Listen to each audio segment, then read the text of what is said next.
We welcome now attorney Tre Lovell. Tre, great to see you. So interested in your thoughts on all of this.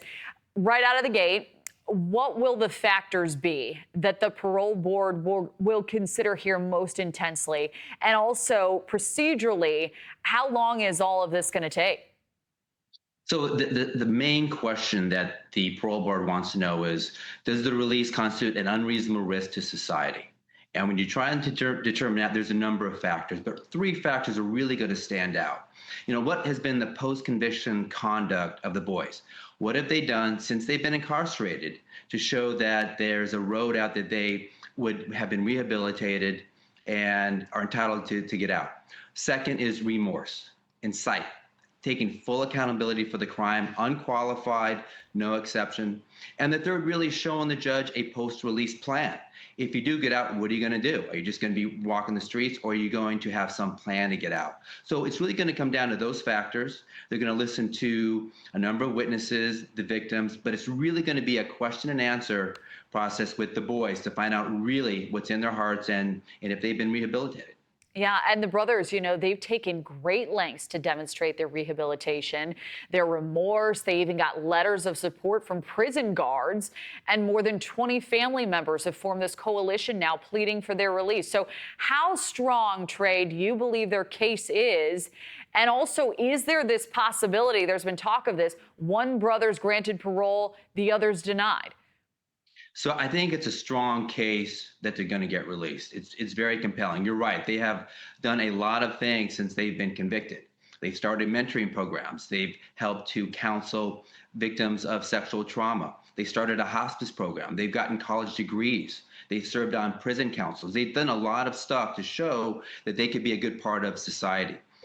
The chances of one getting released and the other not, I think, is slim. I think either both are going to get out or neither will get out. And the reason is really it's the same crime, very similar circumstances for the brothers, and very similar factors that they will be considering. So I think it's really all or nothing.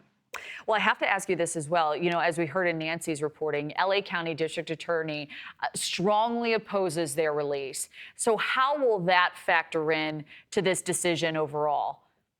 I certainly the parole board will consider it, but I don't think it's really that strong of a factor. The parole board is going to make their own decisions.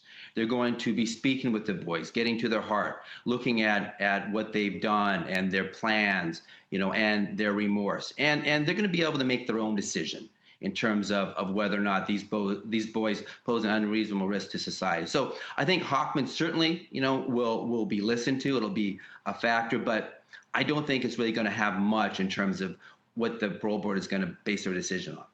And then no matter what they decide, the buck ultimately stops, as you know, with the governor, Gavin Newsom. He can either approve these decisions, deny them, modify them. Frankly, he could pardon or release them at any time. Do you see this getting to his desk, an approval to release them, and then it being struck down there? So this is the process. Once the parole board makes their decision, if they grant release, then there's going to be a 4-month period where the counsel for the parole board and the commission is going to review that, make sure there's no errors for facts or law. And then after that, go to Newsom for a 30-day period for him to decide. Newsom does have a track record of reversing the parole board hearings. I think with the Sirhan case, they granted release and then he reversed it. But I think in this case, I think the chances are he'll probably go along with what the parole board says. Nobody really wants to be the stopper in this, and I think Newsom, for political reasons, will probably just let the parole board make the decision and endorse that. Well, I so appreciate your insights on all of this. It's a fascinating case. It'll be so interesting to see what happens here. I wanted to also ask you quickly, because we've been following this breaking news, a New York appeals court throwing out President Trump that massive civil fraud penalty. The details just coming in. What do you make of those moves? Oh, I knew that was coming. That fine was so excessive based on the allegations. It was seriously overcharged. There were really no victims. The banks got paid back. And him exaggerating his wealth. The banks could have easily verified that, and a lot of his assets were undervalued from what the reporting was. It was such an excessive fine. based on what the alleged conduct. The appeal was certainly going to come that way. Now it's just whether or not they're actually going to reverse the other aspects of the appeal besides the monetary penalties, such as are they going to allow the companies to continue in New York and things like that. So that was in the weeds. We knew that was coming.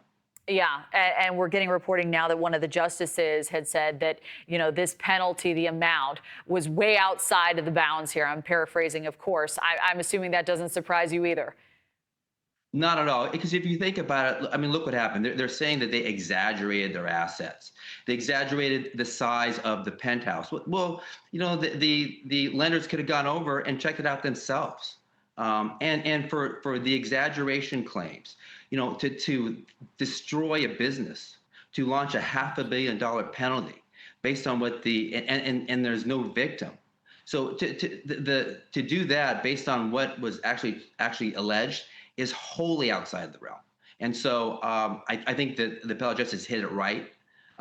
Thank God. And I think they restore some of the confidence for businesses in New York going forward, because what happened with this ruling is other real estate developers, other people are now on notice. Oh my God, can I get stung as well? So I think this brings some more calm to the business world, certainly the real estate world and lending world. And it's a good ruling. Well, and I'll get your thoughts also. One of the justices calling this immense and troubling, and as you said, a very big sting potentially coming for others as well. Yeah, it was surprising that the judge went along with this.